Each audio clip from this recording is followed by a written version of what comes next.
इससे last video में बेटा हमने 3 टाइप के सॉलिड्स कर दिए थे। अब हमारे पास 4th टाइप का जो सॉलिड है वो है मॉलिक्यूलर सॉलिड।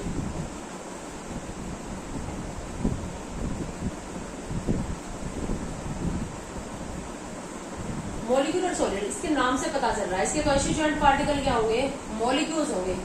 तो कंस्टिट्यूएंट पार्टिकल जो होते हैं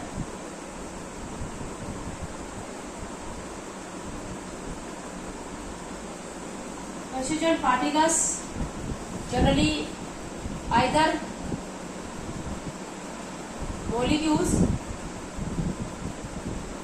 or atoms।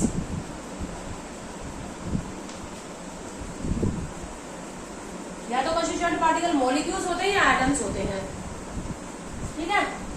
और अब मोलिक्यूल की तो आप लोगों ने टाइप पढ़ी है 11th क्लास में, छोटी क्लासेस में। मोलिक्यूल की टाइप, मॉलिक्यूल पोलर भी होते हैं, नॉन पोलर भी होते हैं, हाइड्रोजन बॉन्डेड भी होते हैं।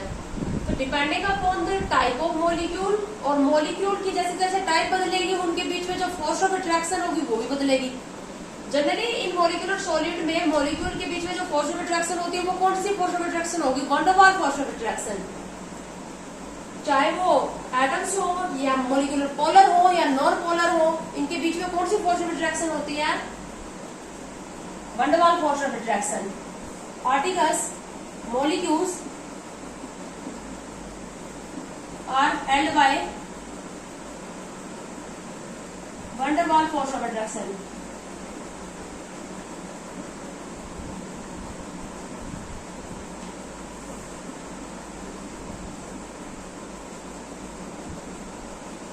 van der Waals force of attraction और एक और टाइप की फोर्स ऑफ अट्रैक्शन है। van der Waals 3 टाइप की होती है, dipole dipole, dipole induced dipole और इंड्यूस्ड डाइपोल इंड्यूस्ड डाइपोल। और एक और टाइप की फोर्स ऑफ अट्रैक्शन और हाइड्रोजन बॉन्डेज, एंड लिख देती हूँ मैं, एंड एच बॉन्डिंग। तो अब बेटा मॉलिक्यूल की जो टाइप है उसी के बिहाफ के ऊपर फोर्स ऑफ अट्रैक्शन भी बदलेगी, van der Waals की कौन सी टाइप लगेगी। तो मॉलिक्यूल के टाइप के बिहाफ के ऊपर मॉलिक्यूलर सॉलिड की फर्दर क्लासिफिकेशन है। ये फर्दर 3 टाइप के हैं, non polar, non polar molecular solid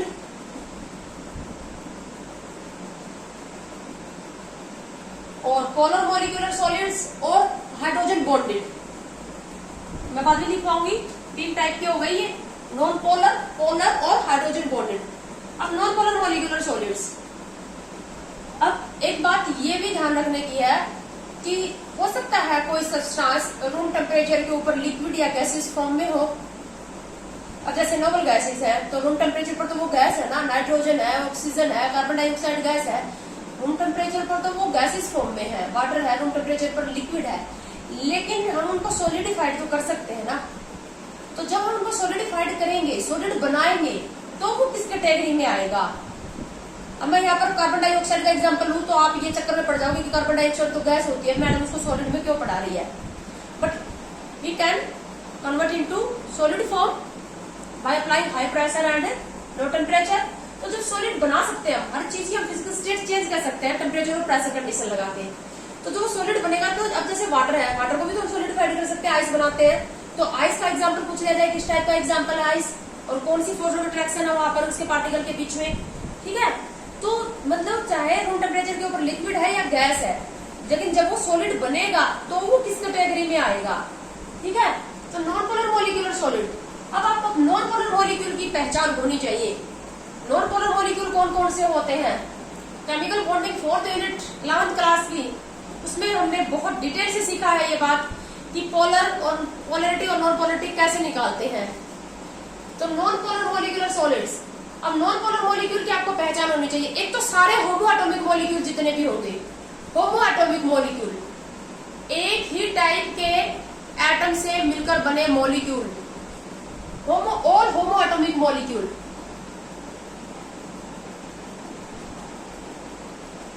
all homo atomic मतलब जैसे कि S8 सल्फर, जैसे कि N2, जैसे कि O2, जैसे कि P4। अब तुमसे पूछ लिया जाए सल्फर किस टाइप का सॉलिड है, 8 सल्फर एटम मिलकर आपस में एक मॉलिक्यूल बनाते हैं, S8 मॉलिक्यूल, और क्या होता है, electronegativity difference sulphur sulphur same elementary atom के बीच में इलेक्ट्रोनेगेटिविटी डिफरेंस क्या होगा, जीरो। जितना इलेक्ट्रोनेगेटिविटी डिफरेंस कम होता जाएगा उतना ही मॉलिक्यूल क्या होता जाएगा, नॉन पोलर। ठीक है, तो एक तो सारे होमो एटॉमिक मॉलिक्यूल नॉन पोलर होते हैं। तो तुमसे पूछ लिया जाए फॉस्फोरस, जब हम ऑक्सीजन गैस को सॉलिडिफाइड करेंगे ब्लू कलर का बनेगा, तो किस टाइप का सॉलिड बनेगा, नाइट्रोजन गैस, तो एसिड। अच्छा, नोबल गैसेस, नोबल यहाँ तो कंस्टिट्यूएंट पार्टिकल क्या होंगे, मॉलिक्यूल होंगे। नोबल गैसेस के कंस्टिट्यूएंट पार्टिकल तो एटम्स होते हैं ना। अब जैसे हमारे पास है नियोन, तो नियोन में कंस्टिट्यूएंट पार्टिकल क्या होंगे, एटम्स। और कौन सी फोर्स ऑफ अट्रैक्शन से अट्रैक्टेड होंगे, एटम्स हैं। लेकिन सॉलिडिफाइड तो कर सकते हैं ना। अगर हम नियोन गैस को, आर्गन गैस को सॉलिडिफाइड करें, सॉलिड बनाए, तो किस टाइप का सॉलिड बनेगा, नॉन पोलर मॉलिक्यूलर सॉलिड। ठीक है, और कौन सी फोर्स ऑफ अट्रैक्शन होगी यहाँ पर, नॉन पोलर मॉलिक्यूल के बीच में कौन सी फोर्स ऑफ अट्रैक्शन होती है, कोई चार्ज तो होता ही नहीं है, कोई पोलरिटी नहीं है इनके ऊपर, मॉलिक्यूल के अंदर कोई चार्ज सेपरेशन नहीं है, तभी तो नॉन पोलर बोला ना। पॉजिटिव नेगेटिव चार्ज का सेपरेशन तो है ही नहीं यहाँ पर।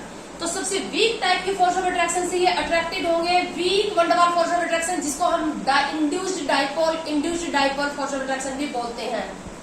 कौन सी फोर्स ऑफ अट्रैक्शन, अच्छा होमो एटॉमिक, सिर्फ होमो एटॉमिक नहीं आते नॉन पोलर मॉलिक्यूलर में, और ऐसे हिट्रो एटॉमिक मॉलिक्यूल जिनका नेट डाइपोल मोमेंट जीरो हो, नेट डाइपोल मोमेंट जीरो हो। डाइपोल मोमेंट कैसे निकालते हैं, charge into distance mu, dipole moment is equal to क्या into D. Net dipole moment mu जिनका जीरो हो, ऐसे हिट्रो एटॉमिक मॉलिक्यूल भी क्या होते हैं। अब इसके लिए तुम म्यू की वैल्यू निकालोगे, फिर तुम देखोगे कि जीरो आया या नहीं, उसके लिए तुम्हें चार्ज की जरूरत पड़ेगी, उसके लिए तुम्हें डिस्टेंस की, बॉन्ड लेंथ की जरूरत पड़ेगी, और ये पैरामीटर्स तो यहाँ गिवन नहीं होंगे।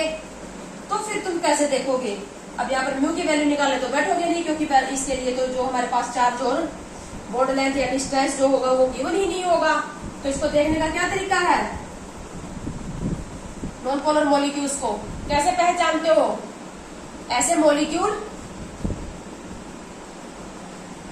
वीएससीपीआर थ्योरी में तुम लोगों ने ज्योमेट्री पढ़ी होगी, तो वेस्पर थ्योरी के अकॉर्डिंग क्या होंगे, सेंट्रल एटम के पास सारे के सारे बॉन्ड पेयर ऑफ इलेक्ट्रॉन हो, सारे इलेक्ट्रॉन पेयर क्या हो, बॉन्ड पेयर ऑफ इलेक्ट्रॉन हो, और सारे के सारे पेरिफेरल एटम एक जैसे हो। CO2 है जैसे इसका एग्जांपल। अब टोटल इलेक्ट्रॉन पेयर इसमें कार्बन के निकालोगे, टोटल इलेक्ट्रॉन पेयर कैसे निकालते हो, सेंट्रल एटम के valence electron plus monovalent bonded atom, oxygen monovalent bonded atom नहीं है, अपॉन 2, तो टोटल इलेक्ट्रॉन पेयर 2 और बॉन्डेड एटम भी कितने हैं, 2। टोटल इलेक्ट्रॉन पेयर भी 2 और बॉन्डेड एटम भी 2, नो लोन पेयर। मतलब मैं देखने का तरीका तुम्हें बता रही हूँ, मेरा काम नहीं है यहाँ पर, ये 11th क्लास का काम है, बहुत ही छोटा सा।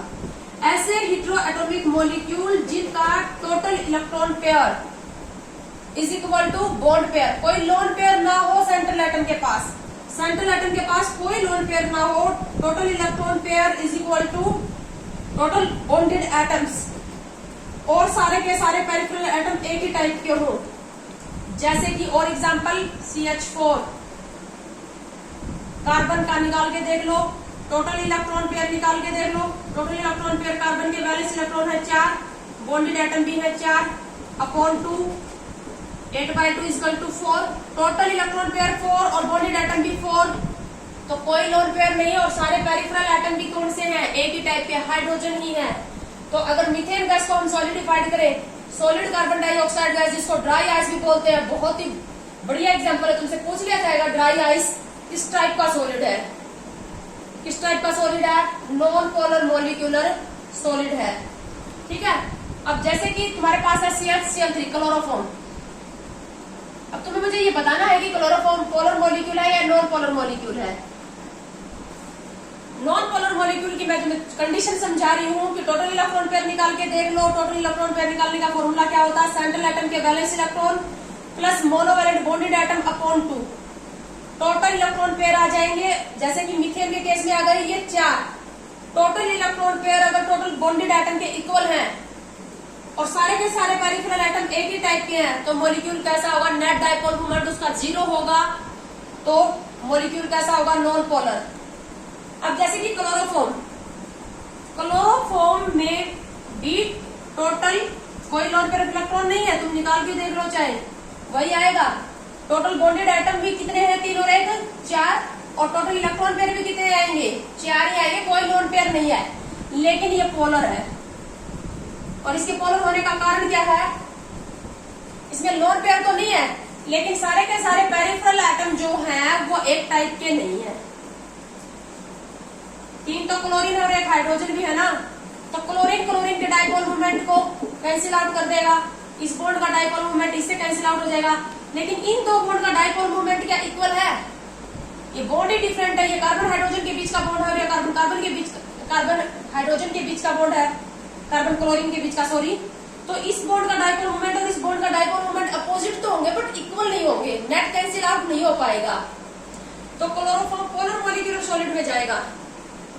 फिर से कंडीशन बता रही हूँ, एक तो सारे होमो एटॉमिक मॉलिक्यूल नॉन पोलर होते हैं, और वो हेटेरो एटॉमिक मॉलिक्यूल जिसमें सेंट्रल एटम के पास कोई लोन पेयर ऑफ इलेक्ट्रॉन ना हो और सारे के सारे पेरिफेरल एटम एक ही टाइप के हो, सारे नॉन पोलर मॉलिक्यूलर सॉलिड की कैटेगरी में आएंगे। इसके एग्जांपल है, तुमसे पूछ लिया जाएगा non polar molecular solid, sulphur, phosphorus, noble gases को अगर सॉलिड बना दिया जाए तो, नाइट्रोजन ऑक्सीजन को, हाइड्रोजन गैस को सॉलिड बना दिया जाए तो, मीथेन गैस को सॉलिड बना दिया जाए तो, ड्राई आइस यानी कि CO2, ये इसका एग्जाम्पल रहेंगे।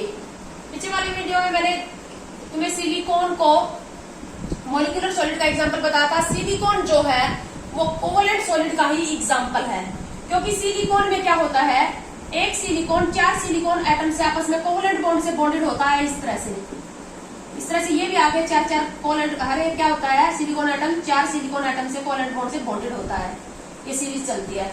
तो सिलिकॉन और सिलिका दोनों ही कोवलेंट सॉलिड के एग्जाम्पल है। ठीक है, उसके बाद हम दूसरा टाइप का जो मॉलिक्यूलर सॉलिड लेंगे। अच्छा, फोर्स ऑफ अट्रैक्शन सबसे वीक टाइप की होगी, नॉन पोलर मॉलिक्यूल है तो कोई पॉजिटिव नेगेटिव चार्ज नहीं है। सबसे वीक टाइप की फोर्स ऑफ अट्रैक्शन कौन सी फोर्स ऑफ अट्रैक्शन होगी, induced dipole force of attraction इसमें होगी। और इसी वजह से क्या होता है, रूम टेम्परेचर के ऊपर जनरली या तो गैस होते हैं या फिर लिक्विड होते हैं, जनरली गैस ही होंगे वीक, सबसे वीक टाइप की फोर्स ऑफ अट्रैक्शन से अट्रैक्टेड होने की वजह से रूम टेम्परेचर पर। ठीक है, और कोई फ्री इलेक्ट्रॉन या फ्री आयंस नहीं है तो इलेक्ट्रिसिटी के क्या होंगे, बैड कंडक्टर होंगे, मेल्टिंग और बॉइलिंग पॉइंट काफी लो होगा। तो ये कैरेक्टरिस्टिक्स थी और एग्जाम्पल है, एग्जाम्पल ही इंपॉर्टेंट है। तुमसे ग्रुप दे दिया जाएगा बहुत सारे सॉलिड का, उनको कैटेगराइज करो अलग अलग टाइप में। ठीक है, दूसरे टाइप के हैं polar molecular solids. Molecular solid की दूसरी टाइप क्या है, पोलर मॉलिक्यूलर सॉलिड।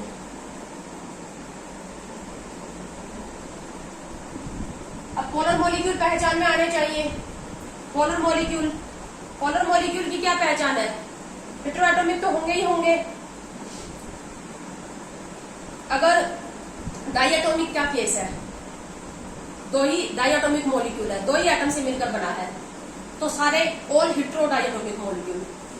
जैसे कि हमारे पास है HCl, हाइड्रोजन और क्लोरीन, इलेक्ट्रोनेगेटिविटी का डिफरेंस है, इसकी अलग इलेक्ट्रोनेगेटिविटी अलग है, इसकी अलग है ना। जितना इलेक्ट्रोनेगेटिविटी का डिफरेंस ज्यादा होता जाएगा उतना ही ज्यादा पोलर होगा। HF है, HCl है, HBr है।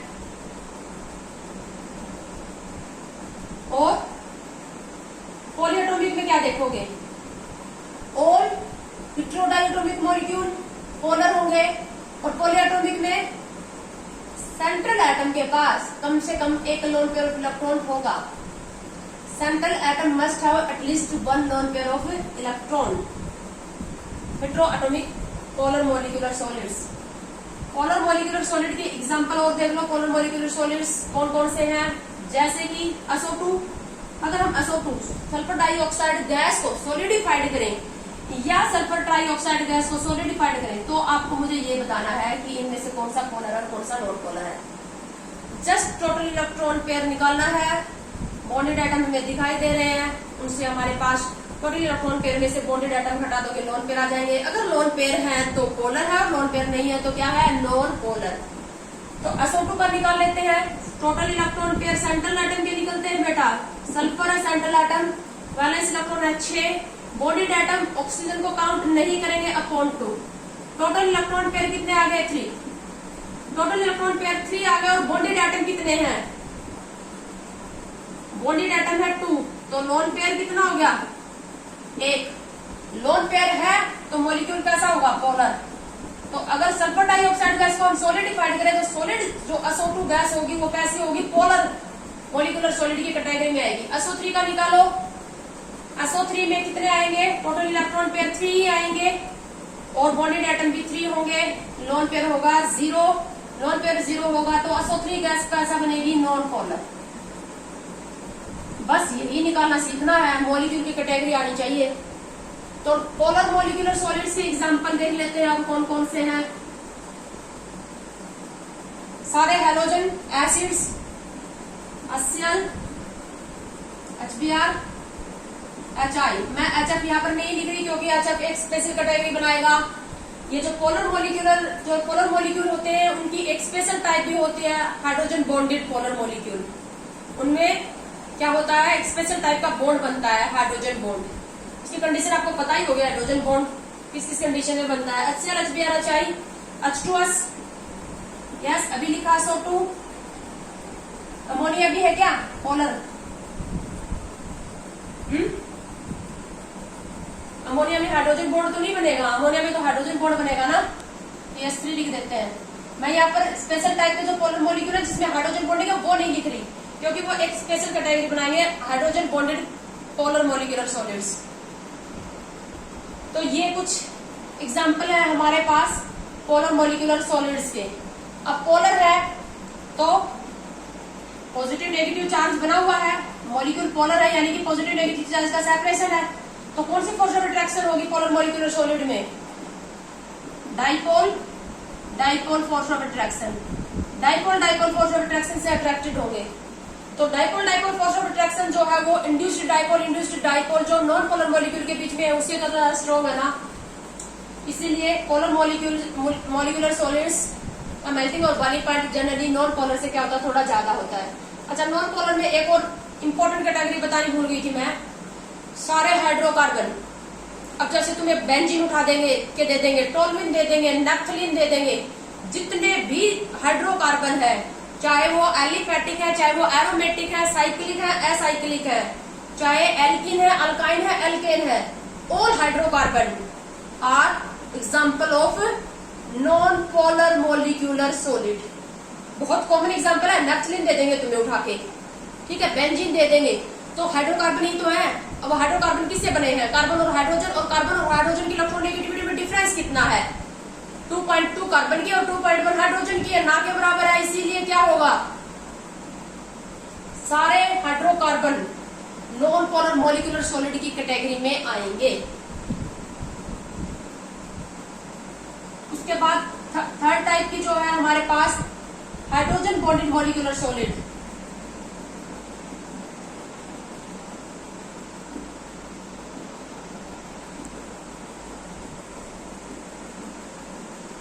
हाइड्रोजन बॉन्डेड मॉलिक्यूलर सॉलिड्स जो होंगे आपको पता ही है, नाइट्रोजन के साथ, ऑक्सीजन के साथ और फ्लोरीन के साथ जुड़ा हुआ हाइड्रोजन ही हाइड्रोजन बॉन्ड बनाता है।